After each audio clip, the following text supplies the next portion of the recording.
You will hear a number of different recordings, and you will have to answer questions on what you hear. There will be time for you to read the instructions and questions, and you will have a chance to check your work. All the recordings will be played once only. The test is in 4 sections. At the end of the test, you will be given 10 minutes to transfer your answers to an answer sheet. Now turn to Section 1. Section 1. You will hear a woman telephoning a tourist office to ask about free activities. First, you have some time to look at questions 1 to 6.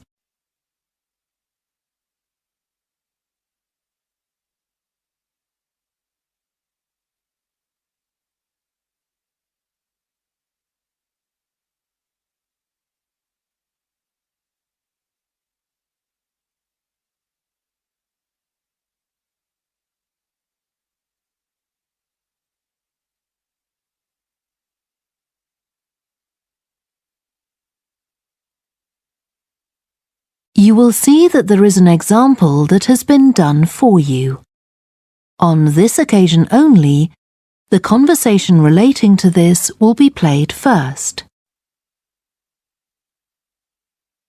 Good morning, this is Burnham Tourist Office, Martin speaking. Oh, hello. I saw a poster about free things to do in the area, and it said people should phone you for information. I'm coming to Burnham with my husband and 2 children for a few days on June the 27th, or possibly the 28th, and I'd like some ideas for things to do on the 29th. Yes, of course. The date that the woman wants information about is the 29th of June, so the letter C has been circled. Now we shall begin. You should answer the questions as you listen because you will not hear the recording a second time. Listen carefully and answer questions 1 to 6.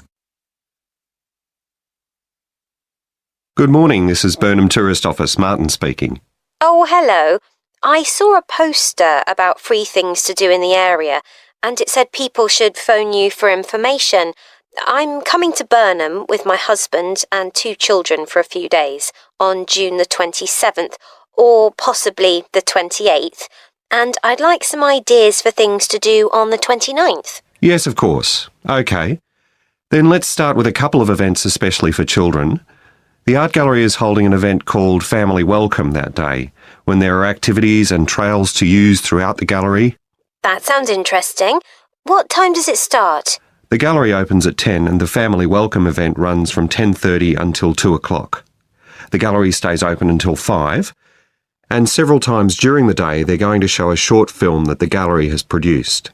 It demonstrates how ceramics are made, and there'll be equipment and materials for children to have a go themselves. Last time they ran the event there was a film about painting, which went down very well with the children, and they're now working on one about sculpture. I like the sound of that. And what other events happen in Burnham? Well, do you all enjoy listening to music? Oh, yes. Well, there are several free concerts taking place at different times, 1 or 2 in the morning, the majority at lunchtime and a couple in the evening, and they range from pop music to Latin American. The Latin American could be fun. What time is that? It's being repeated several times in different places. They're performing in the Central Library at 1 o'clock, then at 4 it's in the City Museum, and in the evening at 7:30 there's a longer concert in the theatre. Right. I'll suggest that to the rest of the family. Something else you might be interested in is the boat race along the river. Oh, yes. Do tell me about that. The race starts at Offord Marina to the north of Burnham and goes as far as Summer Pool. The best place to watch it from is Charlesworth Bridge, though that does get rather crowded. And who's taking part? Well, local boat clubs, but the standard is very high. One of them came first in the West of England Regional Championship in May this year. It was the first time a team from Burnham has won. It means that next year they'll be representing the region in the National Championship.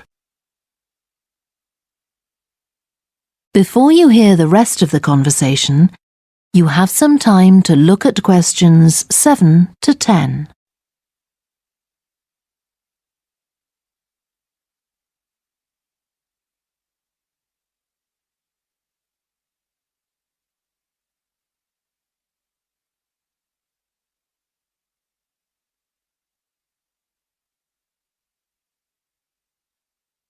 Now listen and answer questions 7 to 10. Now, I've heard something about Paxton Nature Reserve. It's a good place for spotting unusual birds, isn't it? That's right, throughout the year. There is a lake there as well as a river, and they provide a very attractive habitat. So it's a good idea to bring binoculars if you have them. And just at the moment you can see various flowers that are pretty unusual. The soil at Paxton isn't very common. They're looking good right now. Right. My husband will be particularly interested in that. And there's going to be a talk and slideshow about mushrooms, and you'll be able to go out and pick some afterwards and study the different varieties. Uh-huh. And is it possible for children to swim in the river? Yes, part of it has been fenced off to make it safe for children to swim in. It's very shallow and there's a lifeguard on duty whenever it's open. The lake is too deep, so swimming isn't allowed there. OK, we must remember to bring their swimming things in case we go to Paxton. How long does it take to get there by car from Burnham? About 20 minutes, but parking is very limited, so it's usually much easier to go by bus, and it takes about the same time. Right. Well, I'll discuss the options with the rest of the family. Thanks very much for all your help. You're welcome. Goodbye. Bye. That is the end of section 1. You now have half a minute to check your answers.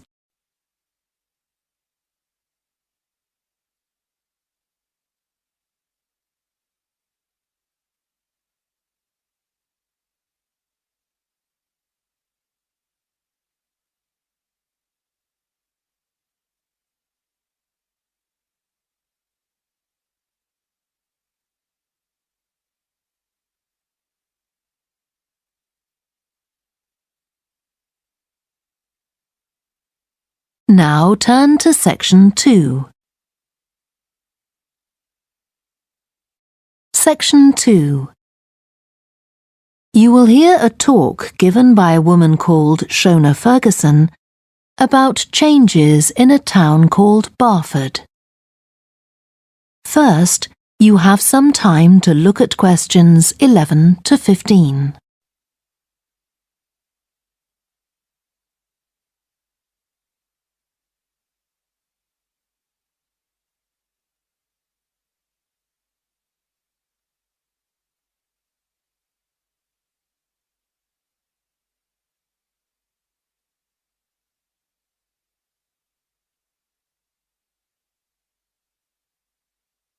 Now listen carefully and answer questions 11 to 15. First of all, let me thank you all for coming to this public meeting to discuss the future of our town. Our first speaker is Shona Ferguson from Barford Town Council. Shona. Thank you. First, I'll briefly give you some background information. Then I'll be asking you for your comments on developments in the town. Well, as you don't need me to tell you, Barford has changed a great deal in the last 50 years. These are some of the main changes. 50 years ago, buses linked virtually every part of the town and the neighbouring towns and villages. Most people used them frequently, but not now, because the bus companies concentrate on just the routes that attract most passengers. So parts of the town are no longer served by buses. Even replacing old, uncomfortable buses with smart new ones has had little impact on passenger numbers. It's sometimes said that bus fares are too high, but in relation to average incomes, fares are not much higher than they were 50 years ago. Changes in the road network are affecting the town. The centre was recently closed to traffic on a trial basis, making it much safer for pedestrians. The impact of this is being measured. The new cycle paths separating bikes from cars in most main roads are being used far more than was expected, reducing traffic and improving air quality. And although the council's attempts to have a bypass constructed have failed, we haven't given up hope of persuading the government to change its mind. Shopping in the town centre has changed over the years. Many of us can remember when the town was crowded with people going shopping. Numbers have been falling for several years, despite efforts to attract shoppers, for instance by opening new car parks. Some people combine shopping with visits to the town's restaurants and cafes. Most shops are small independent stores, which is good, but many people prefer to use supermarkets and department stores in nearby large towns, as there are so few well-known chain stores here. Turning now to medical facilities. The town is served by family doctors in several medical practices, fewer than 50 years ago, but each catering for far more patients. Our hospital closed 15 years ago, which means journeys to other towns are unavoidable. On the other hand, there are more dentists than there used to be. Employment patterns have changed along with almost everything else. The number of schools and colleges has increased, making that the main employment sector. Services such as website design and accountancy have grown in importance, and surprisingly perhaps, manufacturing hasn't seen the decline that has affected it in other parts of the country. Before you hear the rest of the talk, you have some time to look at questions 16 to 20.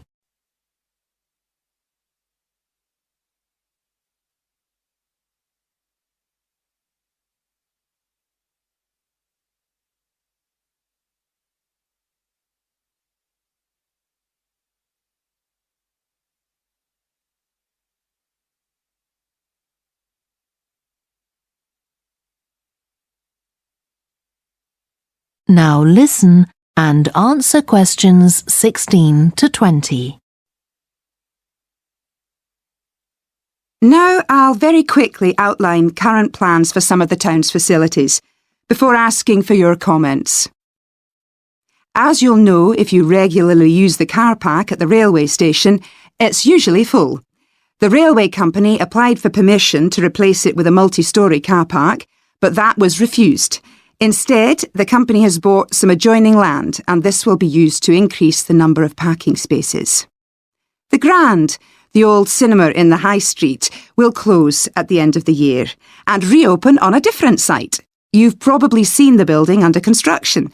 The plan is to have 3 screens with fewer seats rather than just the one large auditorium in the old cinema.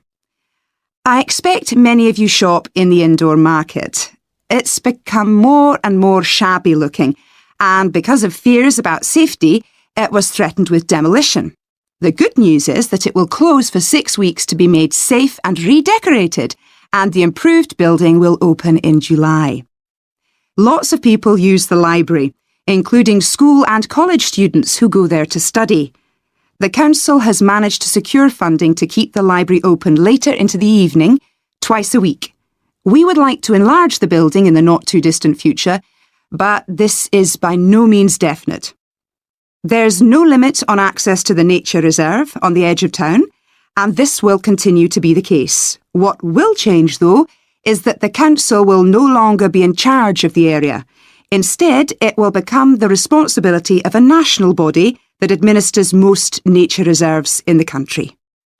OK, now let me ask you if you have... That is the end of section 2. You now have half a minute to check your answers.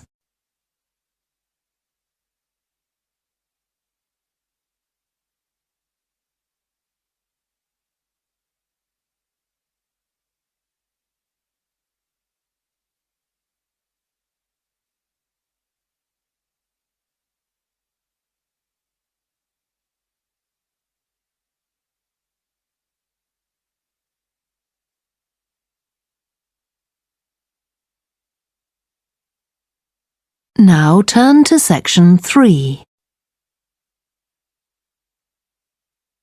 Section 3. You will hear 2 students called Helen and Jeremy, who are studying creative writing, discussing a project for their course which involves writing and illustrating stories for children. First, you have some time to look at questions 21 to 26.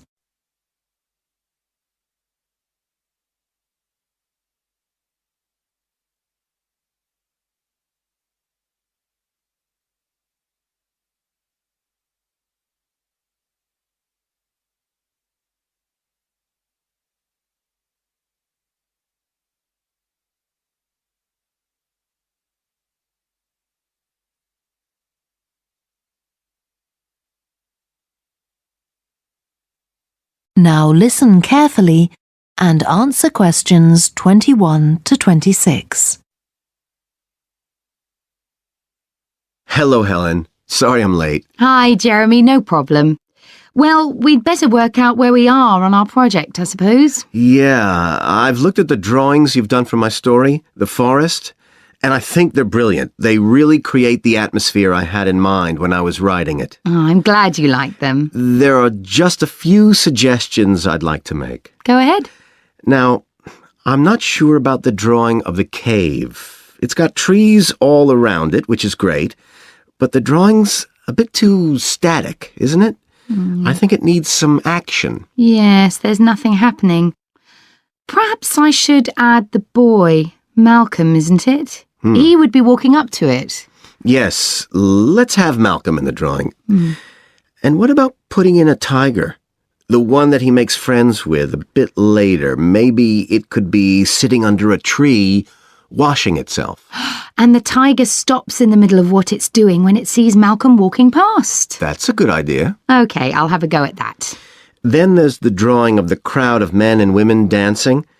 They're just outside the forest, and there's a lot going on. That's right. You wanted them to be watching a carnival procession, but I thought it would be too crowded. Do you think it works like this? Yes, I like what you've done. The only thing is, could you add Malcolm to it without changing what's already there? What about having him sitting on the tree trunk on the right of the picture? Yes, that would be fine. And do you want him watching the other people? No, he's been left out of all the fun, so I'd like him to be crying. That'll contrast nicely with the next picture where he's laughing at the clowns in the carnival. Right, I'll do that. And then the drawing of the people ice skating in the forest. I wasn't too happy with that one. Because they're supposed to be skating on grass, aren't they? That's right, and it's frozen over. At the moment, it doesn't look quite right. I see what you mean. I'll have another go at that. And I like the wool hats they're wearing. Maybe you could give each of them a scarf as well? Yeah, that's easy enough. They can be streaming out behind the people to suggest they're skating really fast. Great. Well, that's all on the drawings. Right.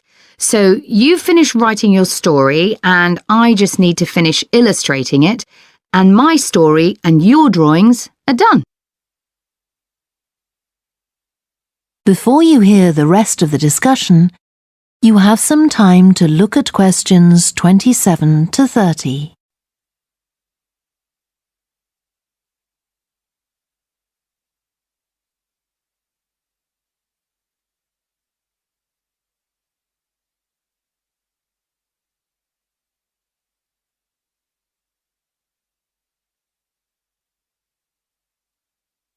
Now listen and answer questions 27 to 30. So the next thing is to decide what exactly we need to write about in the report that goes with the stories and how we're going to divide the work. Right, Helen. What do you think about including a section on how we planned the project as a whole, Jeremy? That's probably quite important. Yeah, well, you've had most of the good ideas so far. How do you feel about drafting something? Then we can go through it together and discuss it. OK, that seems reasonable. And I could include something on how we came up with the ideas for our two stories, couldn't I? Well, I've started writing something about that, so why don't you do the same and we can include the two things? Right. So what about our interpretation of the stories? Do we need to write about what we think they show, like the value of helping other people or that sort of thing? That's going to come up later, isn't it? I think everyone in the class is going to read each other's stories and come up with their own interpretations, which we're going to discuss. Oh, I missed that. So it isn't going to be part of the report at all? No. But we need to write about the illustrations because they're an essential element of children's experience of reading the stories. It's probably easiest for you to write that section as you know more about drawing than I do. Maybe, but I find it quite hard to write about. I'd be happier if you did it. Okay. So when do you think we can get this ready? That is the end of section 3. You now have half a minute to check your answers.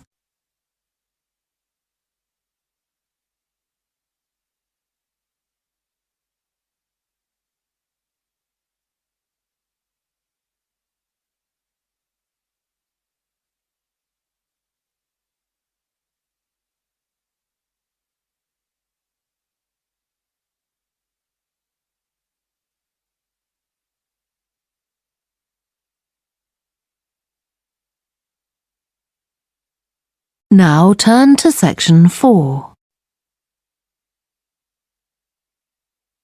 Section 4.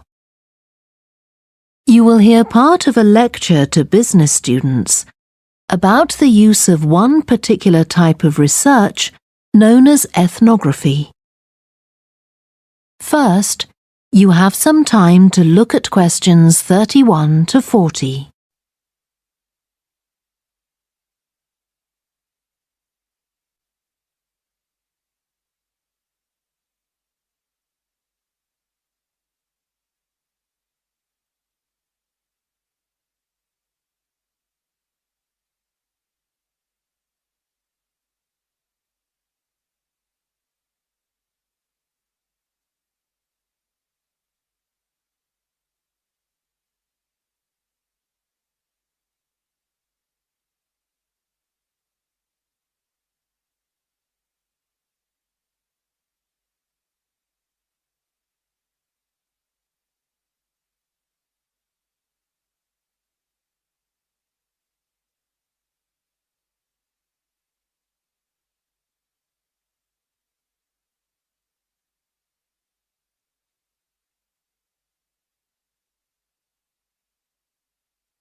Now listen carefully and answer questions 31 to 40. So, what I'm going to talk about to you today is something called ethnography. This is a type of research aimed at exploring the way human cultures work. It was first developed for use in anthropology, and it's also been used in sociology and communication studies. So, what's it got to do with business, you may ask? Well, businesses are finding that ethnography can offer them deeper insight into the possible needs of customers, either present or future, as well as providing valuable information about their attitudes towards existing products. And ethnography can also help companies to design new products or services that customers really want. Let's look at some examples of how ethnographic research works in business. One team of researchers did a project for a company manufacturing kitchen equipment. They watched how cooks used measuring cups to measure out things like sugar and flour. They saw that the cooks had to check and recheck the contents because although the measuring cups had numbers inside them, the cooks couldn't see these easily. So, a new design of cup was developed to overcome this problem, and it was a top seller. Another team of ethnographic researchers looked at how cell phones were used in Uganda, in Africa. They found that people who didn't have their own phones could pay to use the phones of local entrepreneurs. Because these customers paid in advance for their calls, they were eager to know how much time they'd spent on the call so far. So the phone company designed phones for use globally with this added feature. Ethnographic research has also been carried out in computer companies. In one company, IT systems administrators were observed for several weeks. It was found that a large amount of their work involved communicating with colleagues in order to solve problems, but that they didn't have a standard way of exchanging information from spreadsheets and so on. So, the team came up with an idea for software that would help them to do this. In another piece of research, a team observed and talked to nurses working in hospitals. This led to the recognition that the nurses needed to access the computer records of their patients no matter where they were. This led to the development of a portable computer tablet that allowed the nurses to check records in locations throughout the hospital. Occasionally, research can be done even in environments where the researchers can't be present. For example, in one project done for an airline, respondents used their smartphones to record information during airline trips, in a study aiming at tracking the emotions of passengers during a flight.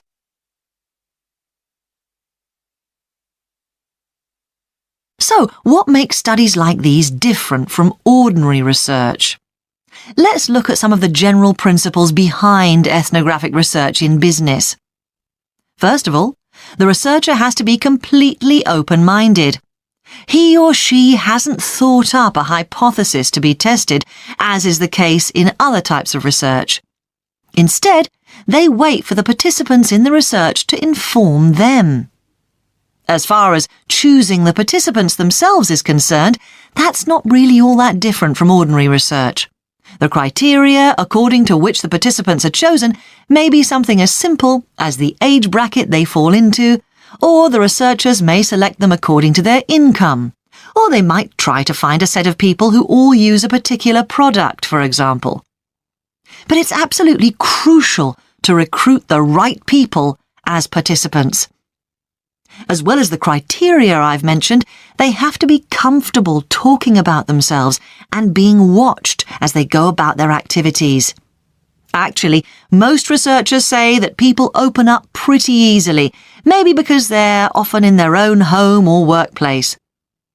So, what makes this type of research special is that it's not just a matter of sending a questionnaire to the participants.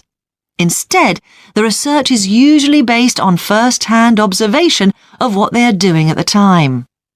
But that doesn't mean that the researcher never talks to the participants.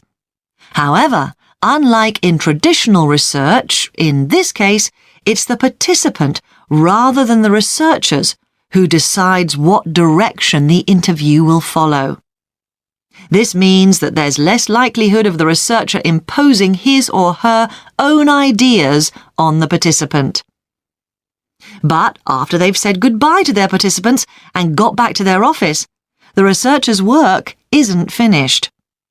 Most researchers estimate that 70 to 80% of their time is spent not on the collecting of data, but on its analysis, looking at photos, listening to recordings and transcribing them, and so on. The researchers may end up with hundreds of pages of notes. And to determine what's significant, they don't focus on the sensational things or the unusual things. Instead, they try to identify a pattern of some sort in all this data and to discern the meaning behind it. This can result in some compelling insights that can, in turn, feed back to the whole design process. That is the end of section 4. You now have half a minute to check your answers.